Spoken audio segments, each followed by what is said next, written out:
while since I did a video. I've been busy, busy, busy. And it's about 60, 65 degrees today, Fahrenheit. And I've been busy on the new building that come in. What I had got was a barn. I wanted the barn shape. I like it. And I had it brought in and put on my big beams that I had put in. And it slid back. And then I just joined it with the old one and the new one and old one. And up there, I did a lot of work to seal it up and everything. And it fit perfect. But when he brought it in, I didn't allow for one thing. If you can see, there's an overhang right there. So when he put it up here against, it was going to hit. And it was too much. I had a 2x4, two of them on the side of this building to mate with this new part back in here. Well, it wouldn't quite fit. It was hitting the roof, and you can see up in there, there's like a gap, but I sealed it all up. And what the guy that brought it on the truck said was, you can see with my beam, it's pretty even right in there. But if you come down along here, you can see my beam comes out further. And that's why I used that beam as big as it is, so he could, well, he said if he took this end and moved it over just a little bit, it would clear and it would go back that way. So that helped us, because I hadn't counted on it. And I found out with the price, I said something about the color, and he said, well, that's extra. And that was going to be extra money for them to paint it, so I said, we'll do it. He brought it in, and I was ready. I got a paint and stain together, a big 5-gallon bucket of it, and I mixed it. When he come down, he set it there, and he pushed it this way and left the gap, and he actually picked this end up so I could get that back in, and I sprayed it. I had it in a big spray bottle, and I sprayed all that end and up the side a little bit, all along the bottoms and everything, and then he slid it back. Once he left, we brushed it. Because a sprayer, you really lose a lot. I mean, it's running everywhere. I wanted bigger windows. I got, they'll build it to your specifications. And he put me like a little thing up here to make the doors higher. Because most of these come, whether they're a shed or whatever, especially a barn, the roof, or usually the doors go up that high. And I wanted them higher. So he called me and he said he could put the doors higher for me, and I said that's what I want. So he did that. We let the doors go. We just brushed them off and put clear coat on them to make them a little different. Then I've been working like crazy, because inside, I'm getting ready for winter. Inside, I took that, cut out the opening so we could go from one building to the other. Took all the garage door down. Lois helped me. We took it down, brought it over here at this end, put it up, had it in place so it would go up and down, and then we just simply cut out the opening and finished it up. And we put a couple lights up there at night. They come on really nice, looks good. And I put diamond plating down there, and I have it so it seals the bottom real good, because there's like a little bit of a step there, and if you have any kind of a wooden step, it's going to rot no matter what you do. Clear coat the heck out of it, this, that, stain it, whatever you're doing, it's going to get. And so I went and I got diamond plate and made that and bent it.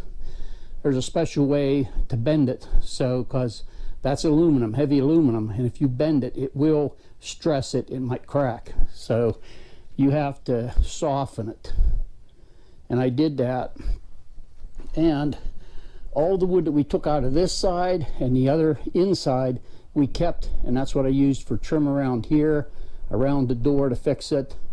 And I have more left that I'd like to put over here and use and match it in for skirting on there and a skirting back there. If I could just do this, it would be nice in the wintertime so the air don't blow under there, because these are up off the ground.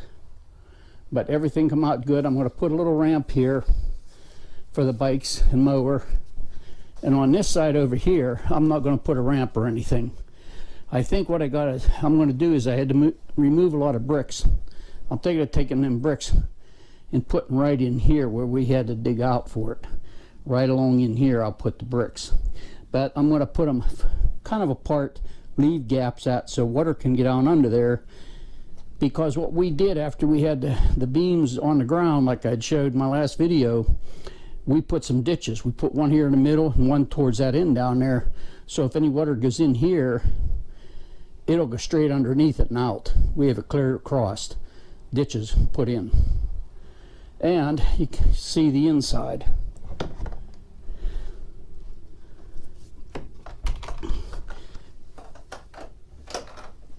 I'm still in the process of doing a lot of work, so I got a lot of junk around.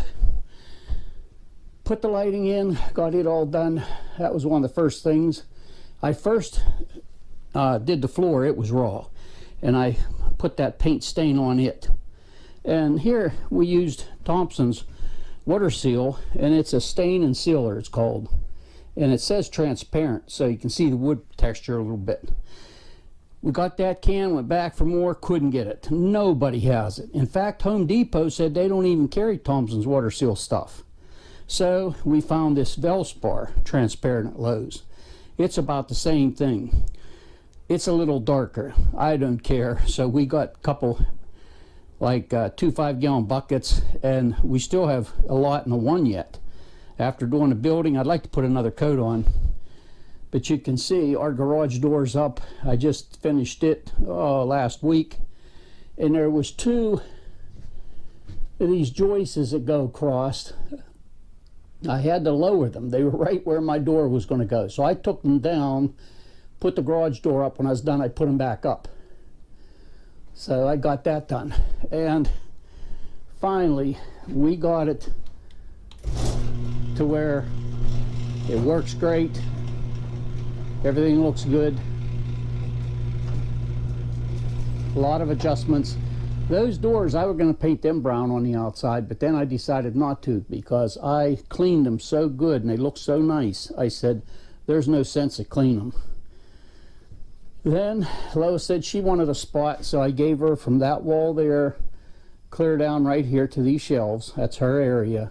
She has all her tools and stuff there, and then I have it on the rest of the way down. It's like I'm putting another workbench down here. And this building is built out of, let me get the wood here, if I can get a piece of it.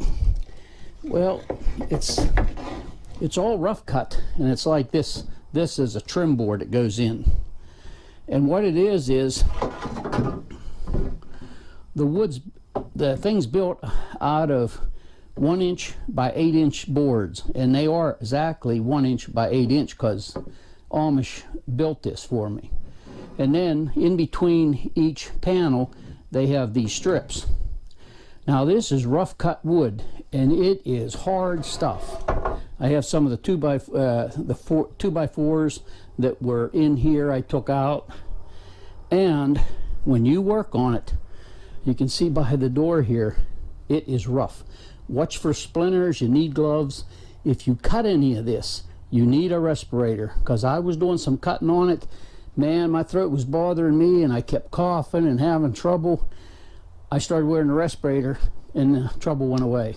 And it's breathing that stuff, because that wood there it's some rough stuff. And with a barn like the farmer has, it breathes. They put straw in it and stuff. They need it, air going through it. This is kind of on the same way. It's not sealed up good. You have to, if you're going to get one and you think, well, should I go with a barn or just the shed like they make, the square sheds, or rectangular or whatever. The sheds are sealed up more than a barn. And how I can show you is up here above the wall. Here's the top of the wall. Down in there is a crack going down. That was all open the way it's built. Clear down there, the other side, and from the door down on that side. That had to all be done, sealed up. You can see up in here where I put caulking, some caulking in. You get air. This will have insulation. and it was bare inside. You could feel air from it. The way they have those panels on in these strips, they have their strips, like here's the screws, nails. They only have 3 in this board. Clear across this door, they only have 3. So in this crack, it's not sealed real good. So I've been going to put insulation or caulking. I got some brown. I'm going to put just a little bit in there, but you can see the stain didn't even get back in there. It's not because it's glued, it's because of the nails. Because the studs are real far apart on this, like a house, and I know the other buildings, they're on 16-inch centers. Well, you can see on this building, there's this beam comes down there, that's where your stud goes down. There's one over here, the stud goes down. That's how far apart those studs are on this. So when I put this drywall on, instead of up and down, where every time there's a seam, I'm going to have to like put extra wood in, I went this way with it. I put it level. And that's how I did it. And if I close this door back down, you can see I started the insulation up here and up so far on the roof. I'm putting insulation, but I had to stop to go with the door to know, you know, where the beams are going to go, what I have to do. And if you look up under here, you can see where I'm putting insulation. Each one of those grooves, because you get air through there. That is not sealed up real good. Now my insulation goes clear up to the top. Then you'll see where there's the two panels for the roof right up in there come together. Almost, there's a gap where there's a vent up there. So I'm going to leave it. I'm bringing my insulation up just so it's below it. Then I put black plastic. I think it's 10 mils I'm using. And then I can drywall it later, or I can just leave it go for a while, do what I want. But I can do that during the winter. And they will make you a loft, and I said I ain't spending that money, so I made my own loft up in the top. And what I did was I put it from this beam to that beam, and then I have it open. So now I can go on either side of that to get what I want up there, and that's just for light stuff. I don't want to put real heavy stuff because these structures going apart, they're a lot of them have splits in them. And you know, you get splinters, you got to be careful, but they're not like real big beams, real heavy. So I just put light stuff up there, like my paper towel, my respirator, staple gun, stuff like that's going up there. And when I bought it, I bought the roof to match the house. I go out here, we can see it. You can see the roof on the barn. And the roof on the house matches, because we had the Amish come in and do the roof, put a whole new roof on. So I said, well, I want the barn to match. And I'm really liking it, It's nice. And I have mine that the barn is back that way to give me a little more room in here. I wanted a little extra room, so if I want to bring a car in here, I can to work on it. But you can see how it's off center. So it was a job putting them two together and sealing them up. And I put aluminum strip on here to protect that edge just from walking. And like I said, I put the diamond plate. The diamond plate, you can see if it picks it up that I have screws in there, and I countersunk them so they're flat. I wanted them perfectly flat. And all the screws that hold this are inside or out on the down part of this. We'll go out around again and I'll show that, because I didn't want it screws sitting flat and water's going to get in.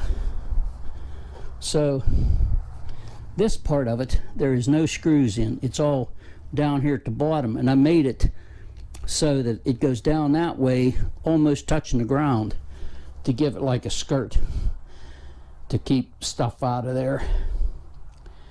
And I'll tell you what, I think it come out really good. And I use some of their boards that they use for this on here to trim it out. And then the wood from here is here. I used it. So it come out pretty good. And the lights are LEDs, but they're not solar. I wired them in. And I put a little electric eye up there. It's over in there. I put electric eye so it comes on off automatic. And I think everything worked out good. I have them wooden things on the windows that I just set up there.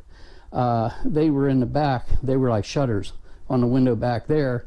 I have an air conditioner, and we had some 90-degree weather, 90, 95, and I'm out here working. I said, when I was working inside, I said, I need an air conditioner.